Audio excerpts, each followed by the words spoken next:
उत्तर काशी की रवाई घाटी।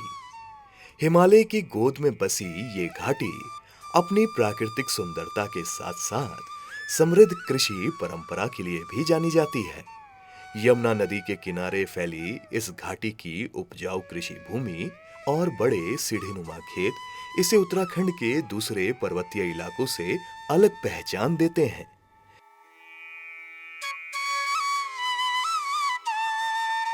यहाँ की जलवायु और कृषि योग्य भूमि किसानों को पारंपरिक फसलों के साथ साथ नकदी खेती का अवसर देती है।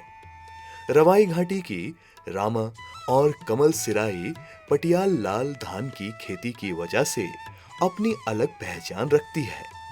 यहाँ उगाया जाने वाला लाल धान केवल एक फसल नहीं, बल्कि इस क्षेत्र की सांस्कृतिक विरासत है, जिसकी सुगंध विश्व भर में फैली है। नमस्कार, दूरदर्शन के खेती पाती कार्यक्रम में आपका स्वागत है। आज हम आपको रूबरू करवाएंगे उत्तर काशी की कमल सिराई और रामा सिराई घाटी से। ये दोनों पट्टियाँ ऐसे जहाँ पर लाल चावल बहुत ज़्यादा होता है और लाल चावल जिसने दुनिया में अपनी एक पहचान बनाई है। यही नहीं, हिमाचल में पूरे क्षेत्र में जहाँ सेब का उत्पादन होता है, उस क्षेत्र में पूरे क्षेत्र को चावल की भरपाई रामा सिराई और कमल सिराई की घाटी करती है। तो आइए आपको ले चलते हैं रामा सिराई कमल सिराई में, जहाँ पर आजकल लाल धान की रोपाई हो रही है और आने वाले कुछ महीनों बाद वो फसल वापस आएगी। तो सीधे आपको मुखातिब करवाते हैं लाल चावल के किसानों से। लाल धान अपने प्राकृतिक लाल रंग, सुगंध और पोषक गुणों के कारण सामान्य धान से अलग पहचान रखता है। यही वजह है कि स्वास्थ्य के प्रति जागरूक उपभोक्ताओं के बीच भी इसकी मांग बढ़ रही है। नौगांव और पुरोला ब्लॉक समेत समूची रवाई घाटी में मॉनसून से पहले ही इसकी तैयारी शुरू हो जाती है। किसान एक खेत में इसकी नर्सरी तैयार करते हैं, जबकि दूसरे हिस्से को हल लगाकर रोपाई के लिए तैयार किया जाता है, ताकि मॉनसून की पहली अच्छी बारिश के साथ ही नर्सरी से पौध को अन्य खेतों में रोपने का कार्य आरंभ किया जा सके। पानी से भरे खेतों में रोपाई का कार्य अगले कुछ दिनों तक चलता है। पूरा परिवार मिलजुल कर धान की रोपाई में जुट जाता है। कि यहाँ का मीन ये लाल धान जो रेड राइस है, और आज ये जो है इंटरनेशनल तक जो है पहुँचाने का जो काम किया है, जो सामाजिक ये हैं एनजीओ हैं और जो सामाजिक कार्यकर्ता हैं, उनका प्रयास से जो काफ़ी कुछ जो है ये आगे बढ़ा है। ठीक है, हमने भी कई प्रयास किया इंटरनेशनल पे। हमारे भी जो मैं भी एक संस्था में काम कर रहा हूँ अभी नवधान्य में, और हमारा भी दिल्ली में वो लगता है, स्टॉल लगते हैं, वहाँ पे भी हमारा रेड राइस का जो आगे।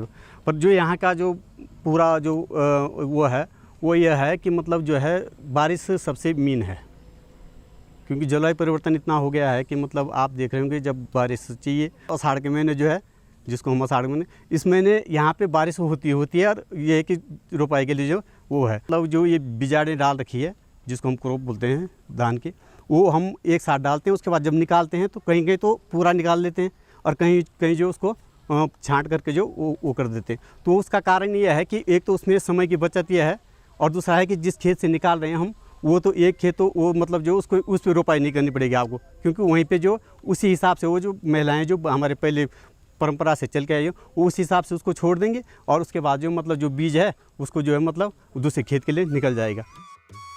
पहाड़ की खेती अब भी ज्यादातर बारिश पर निर्भर है। रवाई घाटी में छोटे गाढ़ गदेरे किसानों के लिए सिंचाई के पानी का इंतजाम तो करते हैं, लेकिन ज्यादातर सिंचाई के लिए वर्षा पर निर्भरता बनी हुई है। अच्छा मॉनसून यानी समय पर रोपाई और अच्छी उपज। और जो ये खेती देख रहे हैं आप लाल धान की, जो कि हम जो विधि है जिसकी बात कर रहे हैं, अभी तो हमारी परंपरा विधि जो पहले से हमारे बुजुर्गों ने करके आए उसी को कर रहे हैं। दूसरी बात, अब थोड़ा नई विधि से हम सोच रहे हैं कि मतलब नई विधि जो सिर विधि से उसके वो कर रहे हैं, उसको हम जो थोड़ा गैप छोड़ करके जो है उस धान को जो वो करते हैं। और सबसे बड़ी बात कि यहाँ पे दिक्कत ये है, अभी आप देख रहे हो कि जबकि जो रोपाई हो रही है वो तब हो रही है जब बारिश हुई, क्योंकि यहाँ पे पानी की कोई सुविधा नहीं है। एक तो नदी तो है, लेकिन उसमें पानी का जो वो नहीं है, फिर नहरें जो उस हिसाब से नहीं है। तो जब बारिश होगी तभी जाके जो मतलब खेती कर पाते हैं और ये लाल दान को उगा पाते हैं। और ये आज से नहीं, ये ऐसी कृपा है ईश्वर की कि जब भी समय रोपाई का होता है उस समय बारिश कुदरत हो जाती है। मतलब ये कृपा है, मतलब पूरे क्षेत्र में, यहाँ का जो पूरा क्षेत्र है यहाँ पे बिना बारिश के जो खेती मतलब ही नहीं है। तो जब बारिश होती है तब जाके जो है खेती होती है और ये लाल दान को रोपाई करते हैं। धान की खेती में महिलाओं की महत्वपूर्ण भूमिका होती है।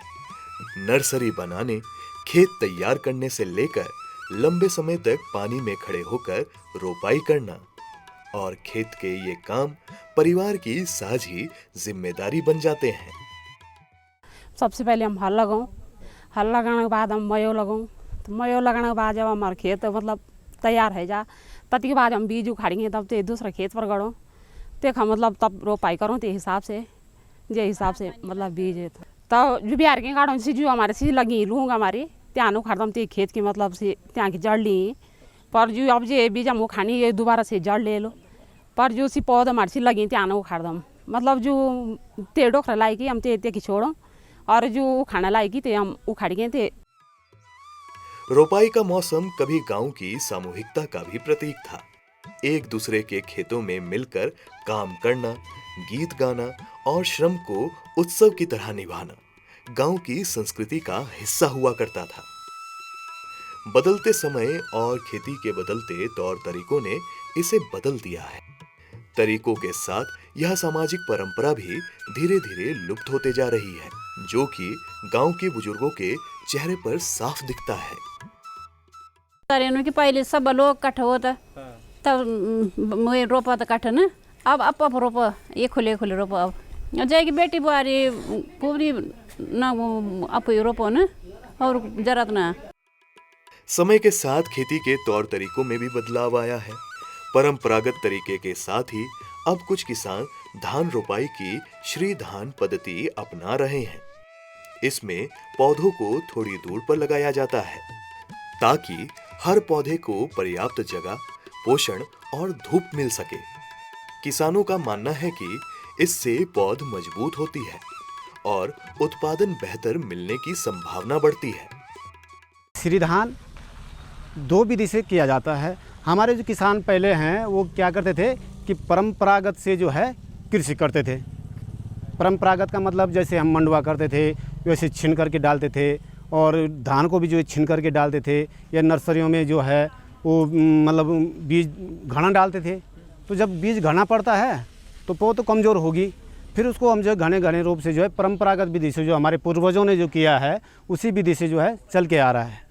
लेकिन कई मतलब 10-12 सालों से जो है ये एग्रीकल्चर के माध्यम से और हम लोगों ने नौगांव में SRI श्री धान विधि से रोपाई की, लाइन सोइंग। जैसे हम बात करते हैं नर्सरी की, तो नर्सरी जो है 1 बाय 2 मीटर या 3 मीटर आवश्यकता अनुसार बीज पड़ता है और बीज के हिसाब से उस बीज को जब हम नर्सरी प्लांट जो है करते हैं और नर्सरी से जो है उस बीज को जो है प्लेट से उखाड़ा जाता है और प्लेट से उखाड़ करके जो है एक तसले में ले जाया जाता है। उसके लिए नॉर्मल पानी चाहिए खेत में ताकि ज़्यादा पौध जो है डूबे नहीं। इसकी रोपाई 8 से 12 दिन के बीच रोपाई होती है और उसकी जो लाइन स्विंग में की जाती है, तो लाइन स्विंग का मतलब ये है कि उसमें एक पौध लगाई जाती है 8 से 10 इंच की दूराई पे, चारों तरफ उसकी जो है रोपाई की जाती है। तो उसके जो पौधे निकलते हैं हमने उसमें रिसर्च किया है। यहीं एक उदाहरण करते हैं, नौगांव बिलो के एक पालर गांव है, किताब सिंह के हमने खेत में जब किया SRI किया तो वहाँ पे एक पौध से 55 बालियाँ निकली। 8 से 12 दिन की पौध जब हमने रोपाई की, वहाँ श्रीधान विधि से रोपाई की, लाइन स्विंग में करवाया, तो एक पौध से जो है 55 से 60 बालियों के बीच निकला। उसके बाद हमने क्रॉप कटिंग की परंपरागत वाली फसल का 1 बाय 1 मीटर का हम परंपरागत वाली फसल का क्रॉप कटिंग किया। उसके बाद हमने श्रीधान का भी जो उस हिसाब से किया। क्रॉप कटिंग करने के बाद उसके बाद उसको धान को निकाला, धान के बाद उसका वजन किया, तो वजन में जो है उसका पता लग चुका था कि इसका 1.5 गुना या 2 गुना ज़्यादा हो सकता है। आधुनिक प्रयोगों के साथ ही पीढ़ियों से चला आ रहा पारंपरिक ज्ञान खेत और खेती की सुरक्षा में इस्तेमाल होता है। किसान स्थानीय जैविक संसाधनों पर आधारित खेती को प्राथमिकता देते हैं। उनका मानना है कि इससे मिट्टी की सेहत बनी रहती है और फसल की गुणवत्ता भी। रासायनिक दवाओं के बजाय किसान ऐसी उपाय अपनाते हैं जो फसल की कीड़ों के सुरक्षा के साथ प्राकृतिक संतुलन को बनाए रखते हैं। इन्हीं में से एक है खेत की मेड़ पर काली दाल बोने की परंपरा। जैसे लाल धान जैसे पैदा करते हैं तो उसके लिए जैसे ये रोपाई कर दी है, ये सब कुछ नहीं है। इसके बाद भी इस पर बहुत मेहनत करनी पड़ती है। लेडीज़ों को जो है उसके गुड़ाई करने के लिए जाना पड़ता है, उसको इधर उधर जो घास होती है वो निकाल के फेंकनी पड़ती है, उसमें बहुत काम होता है, तब जाके जो है लाल धान जो है पैदा होता है। और फिर जो जैसे जो मेंढनी होती है बाहर, जिसके ऊपर जो वो डालते हैं, दाल डालते हैं, जो दाल इसलिए डालते हैं कि जो उनके उस पर जो कीड़े लगेंगे धान पे, वो कीड़े धान पे ना लग करके उसके उस दाल पे जाएंगे, तो इसीलिए जो है दाल जो है मेंढों के ऊपर डाली जाती है। इसीलिए जो वो काली दाल को डाला जाता है, जो कि जो उस पे जो है कीड़ा ना लगे धान की फसल पे, इसीलिए वो डाली जाती है। खेतों की ये हरियाली किसान परिवारों की खाद्य सुरक्षा के साथ साथ आजीविका का महत्वपूर्ण जरिया है। रवाई घाटी का लाल धान अब स्थानीय बाजारों से निकलकर देहरादून और दूसरे राज्यों तक पहुंच रहा है। इसके गुणों की पहचान बाजार में इसकी मांग भी बढ़ा रही है। पानी नहीं होगा तो नहीं निकलेगा कुछ नहीं, पानी होगा तो हम उसको उगाएंगे। जब कल से पानी आया तब रोपाई हुई, और जो है से हम खरीदते नहीं हैं और खाते सी को सफ़ेद चावल हमको मिलता नहीं है, कि हम काश्तकार हैं। उधर ही देते हैं 35,000 का, 40,000, 50,000 का प्रत्येक परिवार देता है। मुझे 5 साल इस काम को करते हुए हो गया। बंधन जी को मैंने हिमाचल देता हूँ मैं, और उधर पूरा जगह जगह देता हूँ, गढ़वाड़ में, हिमाचल में सारा देता हूँ, और मुझे 5 साल हो गए। और हम जो अभी हमारी ये देखो कर ही रहे हैं अभी तक हम ये काम को ना। और जो बहुत महंगा पड़ता, बारिश नहीं आएगी तो यहाँ कुछ नहीं होगा, बारिश आएगी तो काम चलेगा। कल परसों बारिश नहीं तो सारे लोग जो घर ही थे, तो हम इस काम को करते हैं और इसी में निर्भर हैं। ये नहीं होगा, आसमान साथ नहीं देगा, हम खाली हैं बिल्कुल।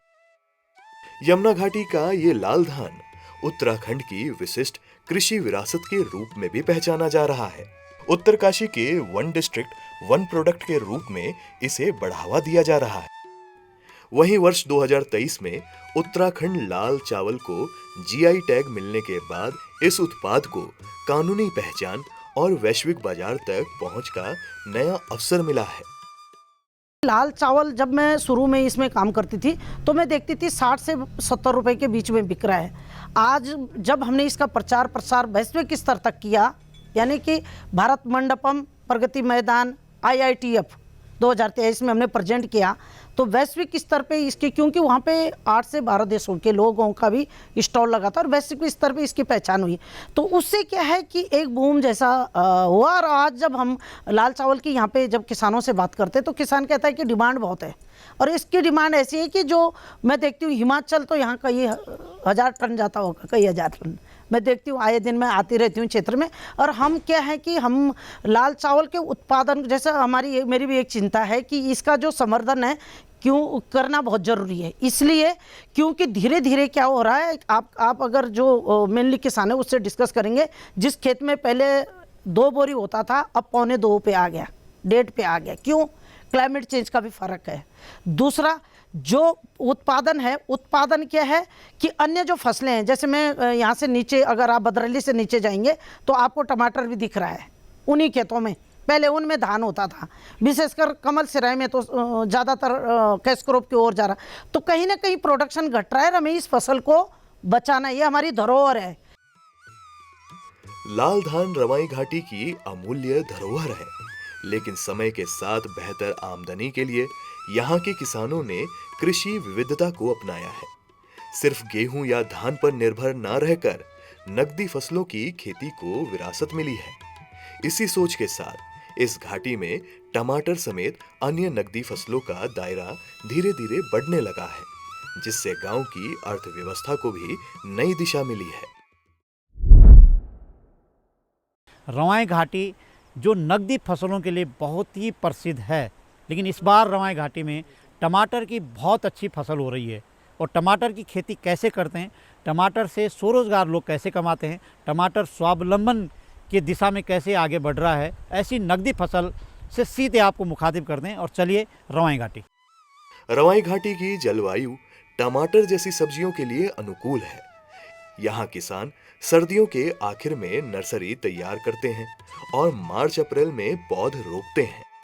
जब मैदानी इलाकों में तेज गर्मी के कारण उत्पादन प्रभावित होने लगता है, तब पहाड़ों की टमाटर की फसल बाजार में पहुंचती है। इसलिए यहाँ उगाए गए टमाटर की अच्छी मांग और अच्छी कीमत मिलती है। इसलिए यहाँ के किसानों ने मौसमी सब्जियों को बड़े स्तर पर उगाना शुरू किया है। हमने सर टमाटर की शुरुआत 2023 से की थी सर यहाँ पे, जिससे कि मुझे बहुत अच्छी यहाँ पे शुरुआत हुई थी मेरी। यानी कि मैं 3 लाख रुपए का क्रॉप किया था सर मैंने 2023 में। 2024 में थोड़ा घट गया था, 25 में थोड़ा ठीक रहा, और आज सर 26 में थोड़ा प्रॉब्लम आ गई है इस बार। टमाटर की खेती सर हम लोग सर साल में एक बार करते हैं, जो कि हम लोग सर्दियों में सर इसका वो करते हैं, नर्सरी वगैरह डालते हैं। और मार्च के लास्ट वीक यानी कि 15, 20, 25 मार्च के आसपास से हम सर इसको प्लांटेशन इसका शुरू कर देते हैं। और फिर उसके बाद सर ये हमें जून में जुलाई में जाके इस टाइम पे हम लोग इसका मंडियों में सर हमारा माल तैयार हो जाता है। और आपने कहा सर मंडियों में हमारे नज़दीक देहरादून मंडी है जो हमारा माल यहाँ से मंडी में जाता है। उसके बाद फिर हमारा माल दिल्ली आज़ादपुर मंडी गया, फिर रुड़की भी जाता है सर, मैं अपना माल रुड़की भी देता हूँ। और अभी तो फ़िलहाल हम लोग देहरादून दे रहे हैं सर, पूरा जो है हमारा क्रॉप जारी पूरी देहरादून जा रही है। शिमला मिर्च जो भी हमारा टमाटर है इस टाइम हम लोग देहरादून दे रहे हैं। टमाटर समेत मौसमी सब्जियों की खेती में मेहनत के साथ मौसम का साथ भी उतना ही जरूरी है। किसान मानते हैं कि मौसम अब पहले जैसा नहीं रहा। बेमौसम बारिश और बदलते तापमान का असर खेती पर पड़ रहा है। समय पर बारिश फसल के लिए फायदेमंद होती है, लेकिन बेमौसम बारिश और लंबे समय तक नमी बने रहने से पौधों में रोग लगने का खतरा बढ़ जाता है। मौसम का यही बदलाव किसानों के लिए सबसे बड़ी चुनौती बन रहा है। लगभग 12-13 नाली में ये टमाटर लगा रखे इस टाइम, टमाटर लगा रखे मैंने, और जिसमें कि मेरे 50% टमाटर तो सर मेरे ख़राब हो चुके हैं। और मेरे सिर्फ ये 2-3 खेत जो थोड़ा हरे दिख रहे हैं अभी, बाकी इसी में दिख रहा है सर। कि क्लाइमेट चेंज हुआ मार्च में, बारिश गर्मी स्टार्ट हुई और अप्रैल के महीने ही पौधों को ठंड लगनी शुरू हो गई। इतनी बारिश हुई कि पौधों का टेम्परेचर बिगड़ गया, जिससे सर हमें तो अभी जब हमने काउंसलिंग में गए थे कहीं, उन्होंने बताया था हमें कि इसमें कोई अर्ली ब्राइट नाम से कोई बीमारी है, अर्ली ब्राइट नाम बताया उन्होंने। तो उस बीमारी का हमें पता लगा सर इस बार कि ये कोई बीमारी अर्ली ब्राइट नाम कोई बीमारी है, जिसमें कि सर अगेती झुलसा, हमने जो इस पे गूगल पे सर्च किया तो अगेती झुलसा, पछेती झुलसा के नाम से इस बीमारी की भी पहचान हुई है सर। रवाई घाटी में नकदी खेती ने किसानों की आय का नया स्रोत खुला है। किसान बताते हैं कि यहाँ लाल धान से सीमित आमदनी होती है, वहीं टमाटर जैसी नकदी फसलें बेहतर मुनाफा देती है। एक क्रेट में करीब 28 किलो टमाटर आता है और अच्छे मौसम में किसानों को एक क्रेट का दाम लगभग 700 रुपए तक मिल जाता है। हालांकि यह कीमत बाजार की मांग और आपूर्ति के साथ बदलते रहती है। यहाँ पर जो अच्छे किसान हैं सब मध्यम वर्ग से, और थोड़ा ये तो कम से कम 1-1.5 लाख से लेकर 5-6 लाख रुपए तक जो है टमाटर से प्रति परिवार की जो है इनकम है। और उसके साथ साथ बीन्स भी लगाते हैं, फिर गोभी है, खीरा है, इन नकदी फसलों को जो है किसान भी कर रहा है। ये तो फिर अब मौसम आधारित बात है। अगर बरसात अगर सही टाइम पे अगर ज़्यादा बरसात भी ना हो तो ये है कि एक किसान जो है अब 2003 के अपेक्षा अब तो 80-85% तो अब टमाटर से जो है, और प्रत्येक किसान का कम से कम 1.5 से 2 लाख, 4 लाख, 5 लाख तक जो है किसान कमा लेता है। नकदी खेती और बेहतर कीमत ने कई किसानों को गांव में ही खेती से जुड़े रहने का भरोसा भी दिया है। टमाटर के साथ अब खीरा, फ्रेंच बीन्स, शिमला मिर्च, मटर और दूसरी सब्जियां भी किसानों की खेती का हिस्सा बन चुकी हैं। कृषि विविधता ने न केवल आय के नए अवसर पैदा किए हैं, बल्कि गांव में स्वरोजगार और आत्मनिर्भरता को भी मजबूती दी है। किसान मानते हैं कि बदलते समय में बाजार की मांग को समझना भी उतना ही जरूरी है जितना अच्छी खेती करना। अब क्या हो गया, किसान जो है विविधता की ओर चले गया। अब खीरा भी उगाने लग गया और आपका बीन्स उगाने लग गया। और उससे जो है किसान को जो है इधर धान की पहले जो है बीन्स लगाते हैं तो बीन्स निकल जाती है, उसके बाद रुपाई कर देते हैं। पर अपनी परंपरागत फसल भी बच रही है और नगदी पैसा भी निकल रहा है। लाल धान आज भी रवाई घाटी की पहचान है। इसके साथ टमाटर, शिमला मिर्च, पत्ता गोभी, मटर और दूसरी नकदी फसलें यहाँ के किसानों की आजीविका को नई मजबूती दे रही है। परंपरागत खेती और बाजार की जरूरतों के बीच संतुलन बनाते हुए किसान ये दिखा रहे हैं कि कृषि विविधता पहाड़ में बेहतर आमदनी का एक प्रभावी जरिया बन सकती है। आपने देखा रवाई घाटी में किस तरह से लोग नकदी फसलों की खेती कर रहे हैं, विशेषकर टमाटर की फसल, और टमाटर से कैसे कैसे लोग स्वरोजगार पा रहे हैं। बहुत मेहनत है और इस मेहनत को हमने आज आपको दिखाया। आज की कड़ी में बस इतना ही। अगली कड़ी में आपको फिर ऐसे ही किसी और ख़ास जगह पे ले चलते हैं। तब तक के लिए अनुमति दीजिए। नमस्कार।